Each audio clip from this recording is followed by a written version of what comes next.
நம்ம கரூர்ல காஸ்ட்லியான பிரியாணி எதுன்னு தெரிஞ்சுக்கிட்டு பிரியாணி சீரியஸோட அடுத்த வீடியோ எடுக்கலான்ட்டு நான் வந்த இடம் தான் வந்து ஹோட்டல் ஹேம்லா. இந்த பிரியாணியை சாப்பிட்டு ஃபர்ஸ்ட் பைட்ல எனக்கு என்ன தோணுச்சு அப்படின்னா, எனக்கு ஏதோ எங்கள் வீட்டில் சாப்பிட்ற பிரியாணி மாதிரி இருக்குது. ஃபஸ்ட் பைட்லேயே வீட்டில் சாப்பிட்ற பிரியாணி அப்படின்னு சொன்னோன்னே நல்லா இல்லை அப்படின்லாம் இல்லை, நல்லாவே இருக்குது. டேஸ்ட்டும் நல்லா இருக்குது. அதே மாதிரி வந்து ஃப்ளேவரும் வந்து கரெக்டாக இருக்குது.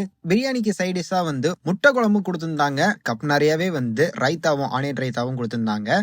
எனக்கு பெருசாக பிரியாணியில் வர பீஸ் பிடிக்காது, அதனால் ஃப்ரெண்ட்ஸுக்கிட்ட தான் தந்துடுவேன். இன்றைக்கி யாரும் இல்லை, நான் தான் சாப்பிட்டாகணும்.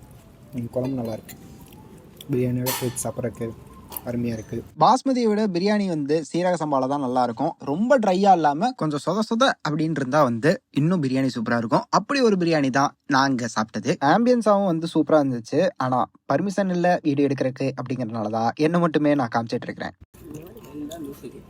அதுதான் அந்த காசு. எப்படி அமைதியாக இங்கே இருக்கவங்களாம் அமைதியாக இருக்காங்கன்னு தெரியல. நமக்கு எப்போவுமே ஆதிக்க ரவிச்சந்தர் படமாக இருந்தால் இருக்கணும். பிரியாணி முடிச்சுட்டு டெசர்ட் ஆர்டர் பண்ணலாம் அப்படின்ட்டு ஒரு சிஸ்லர் ப்ரௌனி ஆர்டர் பண்ணியிருந்தோம். நான் ஆல்ரெடி ஒரு வீடியோவில் சொல்லியிருப்பேன், brownie with ice cream my favourite அப்படின்ட்டு. சிஸ்லர்னால் இன்னும் ஸ்பெஷல். அதில் ஐஸ்கிரீம் வந்துருச்சு, ஏன்டா உருக உட்காந்துருக்க அப்படின்னா ஹேண்ட் வாஷ்க்கு தாங்க.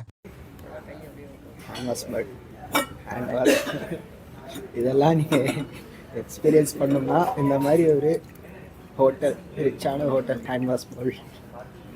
ஹேண்ட் வாஷ் பண்ணிட்டு அந்த சாக்கோ சிரப்பை எடுத்து அந்த ப்ரௌனி மேலே ஊத்துறப்ப அந்த ஹீட்டில் ஒரு சவுண்டு வரும் பாருங்க. சவுண்ட் எப்படி இருக்குது?